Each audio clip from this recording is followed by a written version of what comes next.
Republican Senator Thom Tillis has represented North Carolina since 2015 in Washington.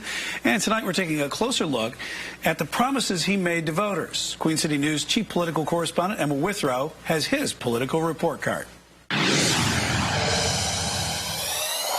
Thom Tillis has served as a United States Senator in North Carolina for 8 years. He narrowly won re-election for a second term in 2020. That you will and faithfully discharge the duties of the office upon which you're about to enter. So help you God? I do. Congratulations, Senator.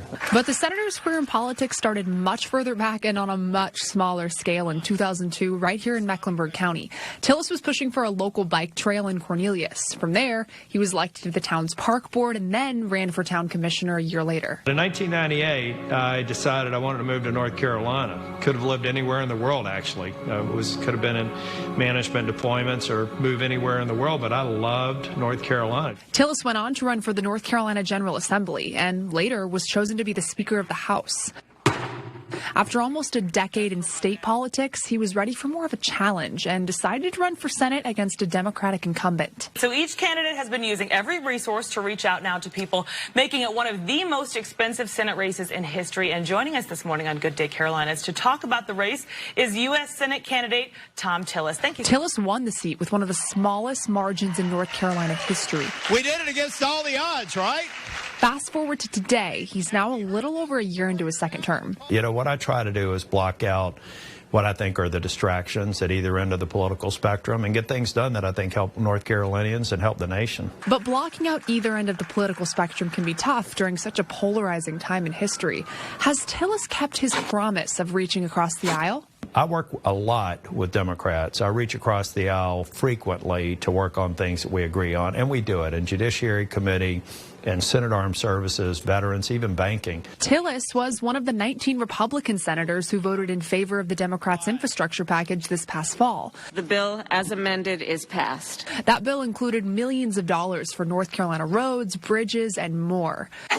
But ignoring party lines and voting his conscience has gotten Tillis in trouble before, with many conservatives labeling him a rhino, which stands for Republican in name only. Well, you know, everybody's got a different take on rhino. I say I am a rhino to the extent that I call that a Republican in need of outcomes. I'm tired of talking heads and pundits and people who have never produced a conservative outcome trying to tell me how to actually get a result.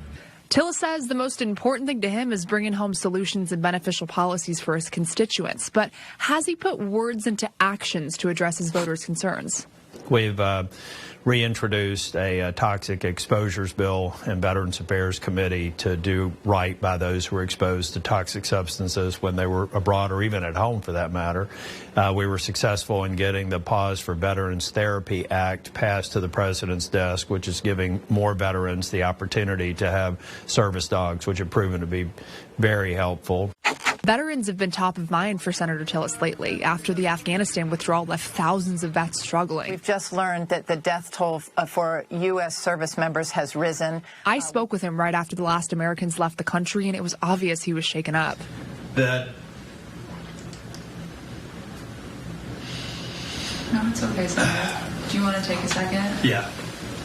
After the dust settled and the headlines faded out of mainstream news, has Senator Tillis remained consistent in his efforts to help veterans and Afghan refugees? We've made progress. We were very active in our office. We had a list of over 900 people, either SIV holders, American citizens, or people with the green card.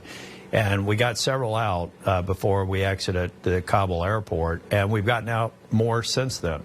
Senator Tillis is a long ways away until he has to decide whether or not he's running for re-election. So until 2026, he plans on staying focused on securing the southern border, getting the economy back on track, and making national defense a main priority.